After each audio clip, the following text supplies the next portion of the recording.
How's it going? My name is Paul Kenjora. I don't know about you guys, but I was waiting for a really gross brain slide on that last one, like, you know, somebody's head cut open. Never came, so next time.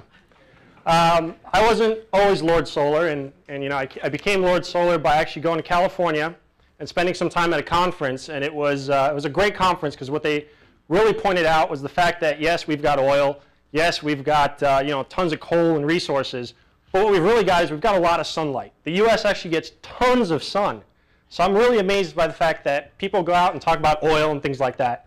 And the scary thing is I had to actually fly from Arizona, where we have more sun than California, to California, San Francisco, where it's raining like all the time, and to learn about solar. So it's kind of frustrating, right? And one of the things I put up is, you know, Janet Napolitano is a great governor, but there are a lot of people in California working on problems that she should really be bringing forward and to our attention.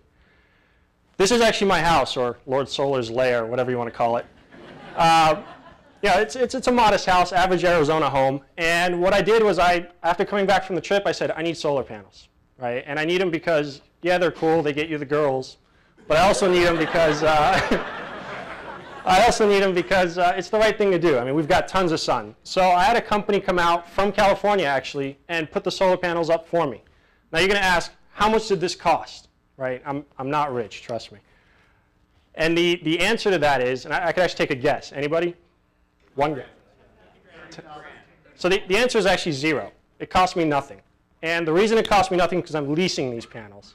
So there's a company out of California, which I'll mention at the end for those of you that are curious, that came out to my house, climbed on my roof, did all the work, insured everything, you know, took care of everything with the HOA, the city. I signed one piece of paper, and they came out and put this up.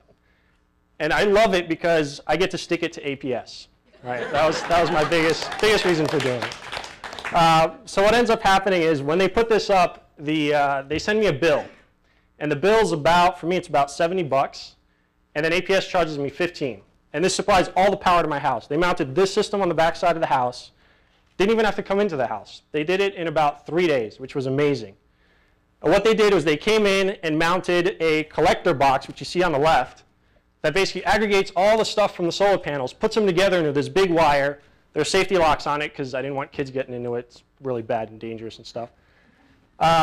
Assembles it all, sends it over to this, this converter.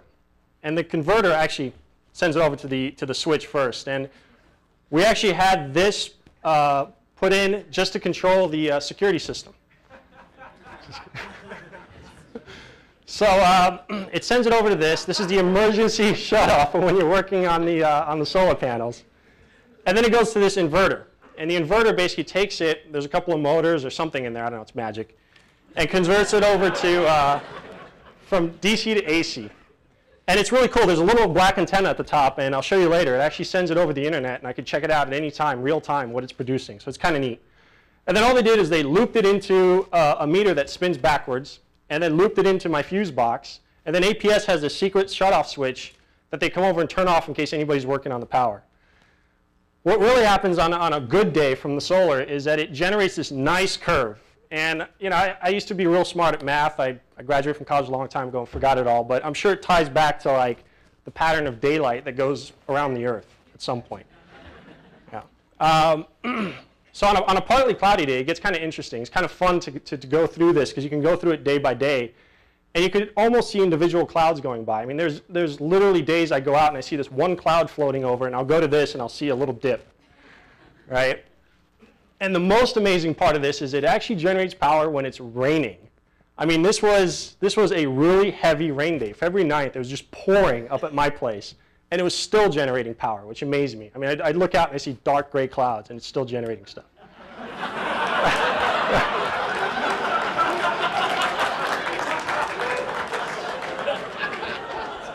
So yeah, this was one of my favorite days. It was really good. Really good. It was totally paid for itself. So, you know,